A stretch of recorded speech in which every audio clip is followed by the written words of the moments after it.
అందరికీ నమస్తే అండి. సాధారణంగా శాసనసభలో శాసనమండలిలో ప్రజా సమస్యల మీద ఎక్కువగా చర్చ జరుగుతుంటుంది.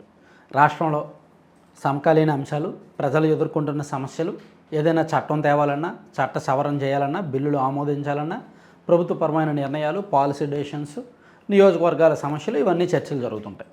అవి అర్థవంతంగానే ఉంటాయి. మేబీ కొన్ని లాజికల్గానో ఇల్లాజికల్గానో రాజకీయ ప్రయోజనాల కోసమో రాజకీయ విమర్శలు వైరుగా ఉండొచ్చు. అది మనం రెండు పార్టీలు రెండు పక్షాలు కాబట్టి అలా జరుగుతాయి. అయితే ఈరోజు శాసనమండలిలో ఒక విచిత్రమైన చర్చ జరిగింది. దీన్ని నేను చెప్పాలంటే ఎటకారంగా వ్యంగ్యంగా చెప్పొచ్చు ఈ సబ్జెక్ట్ని, కానీ సీరియస్గా తీసుకోవాల్సిన అంశమే. చాలా సింపుల్, చిన్న సిల్లీ ఇష్యూ, కానీ సీరియస్గా తీసుకోవాల్సిన అంశం. ఒకసారి ఆ చర్చ ఏంటనేది వినండి. ఇప్పుడు శాసనసభ మంత్రి గారు చెప్పారు అధ్యక్ష, ఇంతకుముందు రిపీటెడ్గా జరుగుతుంది అధ్యక్ష. ఒకసారి అయితే రెండోసారి దాన్ని సమయానికి తత్తుకుంటూ బొత్స సత్యనారాయణ గారు మాట్లాడుతున్నారు. సో మీకు అర్థం కాకపోవచ్చు, నేను చెప్తాను. కాస్త మైండ్ పెట్టి వినండి. ఒక 2 నిమిషాలు ఉంటుంది, నేను చెప్తాను ఆయన ఏమన్నాడో ఏంటనేది నేను చెప్తా, సబ్జెక్ట్ ఏంటనేది. దాన్ని ఎట్లా చేసుకుంటారు అని చెప్పడానికి అవకాశం ఉంది అధ్యక్ష. ఇది రిపీటెడ్గా ఈ కార్యక్రమం జరుగుతుంది అధ్యక్ష. దాంతోపాటు బిల్స్ మేము ప్రభుత్వం తాలూకా దైనందిక డే టు డే యాక్టివిటీలో మీ బిల్స్ వాటికి మీ వ్యతిరేకం కాదు అధ్యక్ష. రాజ్యాంగబద్ధంగా స్ఫూర్తితో ఏదైనా బిల్లు వస్తే దానికి మేము వ్యతిరేకిస్తాం తప్ప ఈ జిఎస్టీ బిల్లు వాటికి మేము వ్యతిరేకం కాదు అధ్యక్ష. చూసినట్టు ఎంతమందికి అధ్యక్ష, సారీ టు సే, ఏమనుకోవద్దు దయచేసి. మంత్రులు ఉన్నారు కూడా, మీరు కూడా ఉన్నారు, అందులో ఎమ్మెల్సీలు కూడా ఉన్నారు, విప్పులు అందరూ. క్యాంటీన్కి వెళ్ళండి అధ్యక్ష. క్యాంటీన్లో ఎమ్మెల్యే క్యాంటీన్కి ఎమ్మెల్సీ క్యాంటీన్కి ఒకసారి మీరు పర్యవేక్షణ చేసిన తర్వాత మీరు చేయండి అధ్యక్ష. బాబు మాట్లాడుతుంటే చూడండి అధ్యక్ష. ఒకసారి మరి ఒకసారి వెళ్ళి మీ ఎమ్మెల్సీ రండి. ఎమ్మెల్సీ ఒక్క వైసీపీ ఎమ్మెల్సీ కాదు, వైసీపీ ఎమ్మెల్సీతో పాటు కూటమి ఎమ్మెల్సీలు కూడా ఉన్నారు, అందరూ ఉన్నారు. అందుకే సారీ చూస్తే ఇది మాట్లాడకూడదు, చిన్నతనంగా ఉంటుందని నేను చాలా అని మీకు చెప్పాను అధ్యక్ష. మనం మాట్లాడుకుంటే లోకేష్ గారు చెప్పింది ఎలాగంటే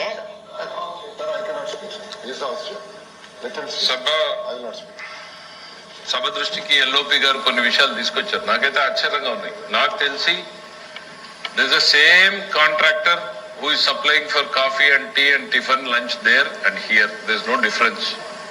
నిజంగా చెప్తే నాకు కూడా అట్లాంటిది ఉందా అనేటువంటి ఒక అనుమానం వస్తుంది. డెఫినెట్ గా అట్లాంటిది ఉండదు. అది that something below the dignity. అందరూ కూడా టీడీపీ సభ్యులు కానివ్వండి, వైసీపీ సభ్యులు కాదు అధ్యక్ష. 10 సార్లు తీసుకొచ్చారు.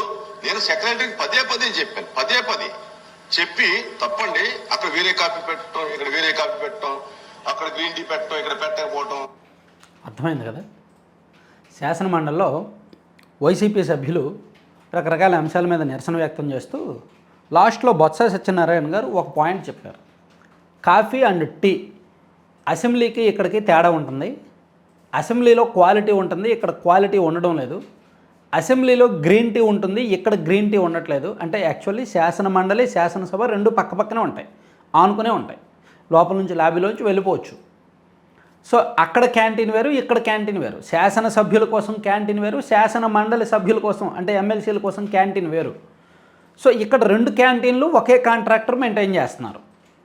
కానీ శాసనసభలోనేమో క్వాలిటీ ఉన్న కాఫీ ఇస్తున్నారంటే ఇక్కడ క్వాలిటీ ఉండట్లేదంట కాఫీ. అండ్ శాసనసభలో మల్టిపుల్ డిఫరెంట్ రకాల కాఫీలు ఉంటున్నాయి అండ్ గ్రీన్ టీ కూడా అవైలబిలిటీ ఉంటుంది. శాసన మండలికి వచ్చేసరికి గ్రీన్ టీ అందుబాటులో ఉండట్లేదంట. సో తాగితే తాగండి, లేకపోతే లేదన్నట్టు లో క్వాలిటీ కాఫీ పెడుతున్నారు. ఇది బొత్స సత్యనారాయణ గారు చెప్పడం, ఇమీడియట్గా పయ్యావుల కేశవ్ గారు వెంటనే కల్పించుకొని మాట్లాడి ఆశ్చర్యకరంగా ఉంది, నాకు కూడా ఇప్పటి వరకు తెలీదు, ఒకసారి చూస్తాను, 2 చోట్ల కూడా ఒకలే కాంట్రాక్టరు, సో ఒకసారి మాట్లాడదామన్నా. అప్పుడు శాసనమండలి చైర్మన్ గారు కల్పించుకొని నిజమే, నాకు కూటమి ఎమ్మెల్సీలు చెప్పారు అండ్ వైసీపీ ఎమ్మెల్సీలు కూడా నా దృష్టికి తీసుకొచ్చారు. నేను శాసనమండలి సెక్రటరీకి, అసెంబ్లీ సెక్రటరీ గారికి చెప్పాను, కాంట్రాక్టర్కి చెప్పమని చెప్పాను, ఈ క్యాంటీన్ ఎవరైతే మెయింటైన్ చేస్తున్నారో వాళ్ళకి చెప్పమని చెప్పాను. నేను పదే పదే చెప్పాను. అయినా సరే వాళ్ళు క్వాలిటీ మార్చలేదు అని చెప్పారనమాట. ఎంత ఆశ్చర్యకరంగా ఉందో చూసారా. రాష్ట్రాన్ని నడిపించి రాష్ట్రానికి సంబంధించి పరిపాలనా వ్యవహారాలు చూసుకొని చట్టాలు చేయాల్సిన శాసన మండలిలో కాంట్రాక్టర్కి శాసన మండలి చైర్మన్ చెప్పినా వాళ్ళకి సరైన కాఫీ ఇవ్వట్లేదు, క్వాలిటీ ఉన్న కాఫీ ఇవ్వట్లేదు, గ్రీన్ టీ ఇవ్వట్లేదు. పోనీ అంటే ఇది మనకి వినడానికి చాలా సిల్లీ రీజన్ అనిపించవచ్చు, కానీ నిర్లక్ష్యానికి పరాకాష్ట. అంటే వాళ్ళు అక్కడ అతని చేత కాంట్రాక్టర్ చేత పని చేయించుకోలేకపోతున్నారా అంటే ఇక్కడ వివక్ష చూడడానికి లేదు. ఎందుకంటే టీడీపీ వాళ్ళకి పోనీ ఇప్పుడు శాసనమండలిలో టీడీపీ వాళ్ళు ఉంటారు, వైసీపీ వాళ్ళు ఉంటారు. మేబీ టీడీపీ అండ్ జనసేన వాళ్ళు తక్కువ ఉండి వైసీపీ వాళ్ళు ఎక్కువ ఉండొచ్చు. ఈలో 30 మంది వాళ్ళకు 15 మందే ఉండొచ్చు కాక. కానీ టీ కాఫీల విషయంలో ఎవరు రాజకీయం చేయరు కదా. టీ కాఫీల విషయంలో ఎవరు కూడా ఇలా సిల్లీ పాలిటిక్స్ చేయరు కదా. సో అక్కడ ఏ క్వాలిటీ ఉందో ఇక్కడ అదే క్వాలిటీ ఇవ్వాలి, కానీ ఆ క్వాలిటీ ఇవ్వట్లేదు.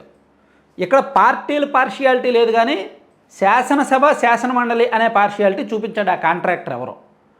ఇంతమంది ఎమ్మెల్సీలకి ఎన్నిసార్లు సమస్య తెలిసినా శాసనమండలి చైర్మన్కి చెప్పినా, చైర్మన్ గారు ఆ సెక్రటరీకి చెప్పినా క్వాలిటీ మార్చలేదు అంటే నిర్లక్ష్యం ఏ స్థాయిలో ఉందో చూసారా. శాసనమండలి పెద్దల సభ అంటారు, అక్కడే ఇంత సమస్య ఉండి పరిపాలనా పరంగా ఇంత నిర్లక్ష్యం ఉండి ఒక ప్రభుత్వ కాంట్రాక్టర్, ప్రభుత్వం నుంచి డబ్బులు తీసుకునే కాంట్రాక్టర్ క్వాలిటీ ఉన్నది సప్లై చేయలేదంటే రాష్ట్రంలో మారుమూల ఎక్కడో ప్రభుత్వ పథకాలు ప్రభుత్వ కార్యక్రమాలు అమలు చేస్తున్న చోట ఎందుకు కాంట్రాక్టర్ల మాట వింటారండి. ప్రభుత్వ మెస్సులు ఉన్నాయి, లేదా ఈ రకరకాల కాలేజీలు వంటివి ఉన్నాయి, అండ్ వసతి గృహాలు ఉంటాయి. అక్కడ ఎందుకు మాట వింటారు, అక్కడ ఎందుకు కాంట్రాక్టర్లు క్వాలిటీ ఫుడ్ ఇస్తారు. సో నేను ఇక్కడ చెప్పడానికి 2 కోణాలు. ఒకటి, వైసీపీ వాళ్ళు దీన్ని లేవనెత్తడం చిన్నతనం సిల్లీ పాయింట్ అనిపించవచ్చు, కానీ దీనిలో మనం చూడాల్సిన అంశం అవినీతి కోణం చూడాలి, ప్లస్ పక్షపాత కోణం చూడాలి, అసలు నిర్లక్ష్య కోణం కూడా చూడాలన్నమాట.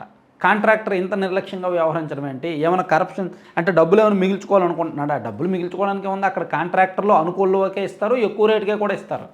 వాళ్ళు ఏమో తక్కువ రేటుకి ఇవ్వరు, చాలా ఎక్కువ రేటుకే ఇస్తుంటారు క్యాంటీన్కి సంబంధించి.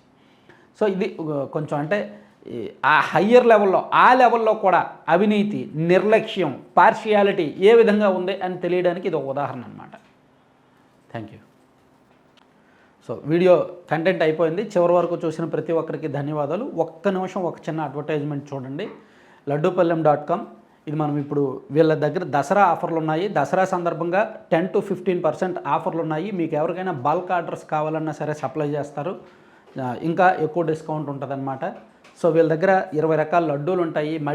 మిల్లెట్స్తో చేసినవి, సీడ్స్తో చేసినవి, డ్రై ఫ్రూట్స్, నట్స్తో చేసిన లడ్డూలు ఉంటాయి, అండ్ మిల్లెట్స్తో చేసిన హాట్ స్నాక్స్ ఉంటాయి, అండ్ రకరకాల భిన్నమైన పౌడర్స్ ఉంటాయి. ABC powder, protein powder, dry dates powder, moringa అంటే మునగాకు పౌడర్ అని, వీట్ స్ప్రౌట్స్ పౌడర్ అని, ఇలా డిఫరెంట్ ఐటమ్స్ ఉంటాయి. ఇవన్నీ కూడా కంప్లీట్ హెల్దీ ఇంగ్రీడియంట్స్. మీరు ఒకసారి గూగుల్లో సెర్చ్ చేయొచ్చు వీటి ఉపయోగాలు ఏంటి అనేది. మల్టిపుల్ బెనిఫిట్స్ ఉంటాయి అన్నమాట. సో వీలైతే బుక్ చేయండి. laddupalem.com అనే వెబ్సైట్ విజిట్ చేయండి, లేదా 9997839994 ఆ నెంబర్కి వాట్సాప్లో మెసేజ్ చేసి లేదా కాల్ చేసి మీకు ఏం కావాలో అది ఆర్డర్ చేసుకోవచ్చు. Thank you.